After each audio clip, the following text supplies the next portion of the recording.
ராமநாதபுரம் நகரத்திலே பாதாள சாக்கடை பல இடங்களிலே வழிந்தோடுகிறது. அந்த திட்டம் கிட்டத்தட்ட தோல்வியடைந்த திட்டம். இதற்கு மாற்றாக புதிய பாதாள சாக்கடை திட்டம் ராமநாதபுரத்தில் அமல்படுத்த தமிழக அரசு நிதி ஒதுக்கீடு செய்ய வேண்டும். முந்தைய அரசு உள்ளாட்சிகளில உரிம கட்டணங்களையும் சொத்து வரி விதிப்பையும் பல மடங்கு உயர்த்தியுள்ளது. அதையெல்லாம் சீரமைத்து முந்தைய நிலைக்கு கொண்டு வந்து பொதுமக்களுக்கும் வியாபாரிகளுக்கும் வாழ்வாதாரத்தை மேம்படுத்த வேண்டும். போன அரசு மகளிர் உரிமை தொகை குறிப்பிட்ட சில பெண்களுக்கு மட்டும்தான் கொடுத்தாங்க.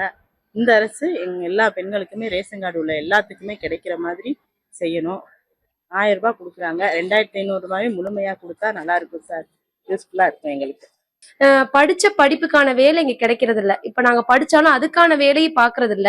பிளஸ் படிக்காதவங்க இப்ப நிறைய உமன்ஸ் நிறைய எம்பவர்மெண்ட் ட்ரை பண்றாங்க.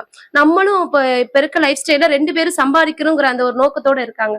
அப்படி இருக்கும் போது அவங்களுக்கு ஸ்கில்ஸ் நிறைய கொடுத்தா நிறைய இருக்கும். நிறைய இன்ஸ்டிடியூட்ல இந்த மாதிரி அவங்க ஸ்கில்ஸ் டெவலப்மெண்ட் நிறைய இன்ட்ரோடியூஸ் பண்ணாங்கன்னா அவங்களுக்கு ஏத்த தகுதிக்கேத்த அதாவது குவாலிஃபிகேஷனுக்கு ஏத்த மாதிரி ஒரு ஸ்கில்ஸ் இம்ப்ரூவ் பண்ணாங்கன்னா அவங்களாலையும் என்ன பண்ண முடியும்னா ஒரு ஜாப் போக முடியும். நாங்க இலவசத்தை விரும்பல. ஏன் அப்படின்னா நம்ம படிச்ச படிப்புக்கு வேலை பார்த்தோம்னா சோ அது எங்க மனசுக்கு ஒரு திருப்தியா இருக்கும். இவ்வளவு கஷ்டப்பட்டு படிச்சிருக்கோம் அப்படின்னு. சோ படிக்காதவங்களுக்கும் ஒரு ஸ்கில்ஸ் இந்த மாதிரி எக்ஸ்ட்ரா ஸ்கில்ஸ் நிறைய இன்ட்ரோடியூஸ் பண்ணணும்னு நாங்க கேக்குறோம் கவர்மெண்ட்.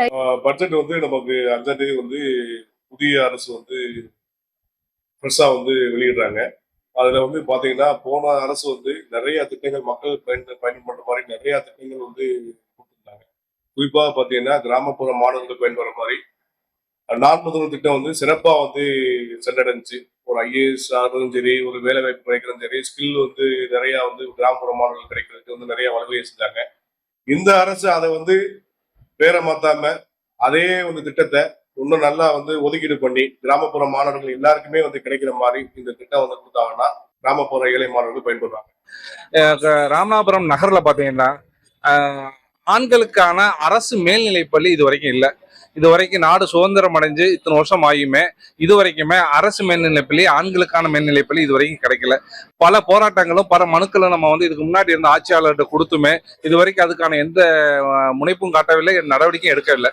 இப்ப இதனால என்ன பிரச்சனைன்னு பாத்தீங்கன்னா இன்னைக்கு அரசு பள்ளியில படிச்சிருந்தா 7.5% என்ன செய்யறாங்க, இடஒதுக்கீடு கொடுக்குறாங்க. இந்த இடஒதுக்கீடை இன்னைக்கு ஆண் பிள்ளைகள் பயன்பெறக்கூடிய சூழல் இல்லை. இதனால ஏழை பிள்ளைகள் என்ன செய்ய முடியல, அரசு கொடுக்கக்கூடிய சலுகைகள் கொடுக்கக்கூடிய மேற்படிப்புக்கு செல்ல முடியாம ஒரு சூழல் இருந்துகிட்டு இருக்கு. இந்த பட்ஜெட் கூட்டத்தொடர்ல ராமநாதபுரம் மருத்துவக் கல்லூரி மருத்துவமனையில எந்த வசதியும் இல்லை. ஏதாவது சின்ன ஒரு ஆக்சிடெண்டா இருந்தாலும் நம்ம மதுரை தான் கொண்டு போக வேண்டியதா இருக்கு. அதுக்குள்ள வசதியில் எதுவும் இல்லை. உயிரிழப்புகள் அதிகமா இருக்கு ராமநாதபுரத்து மருத்துவமனையில. அதனால இந்த அடுத்த பட்ஜெட் கூட்டத்தொடர்ல கொஞ்சம் நிதி ஒதுக்கி இந்த ஹாஸ்பிட்டலை கொஞ்சம் விரிவாக்கம் பண்ணுனா தமிழ்நாடு அரசுக்கு நன்றி தெரிவிக்கிறேன்.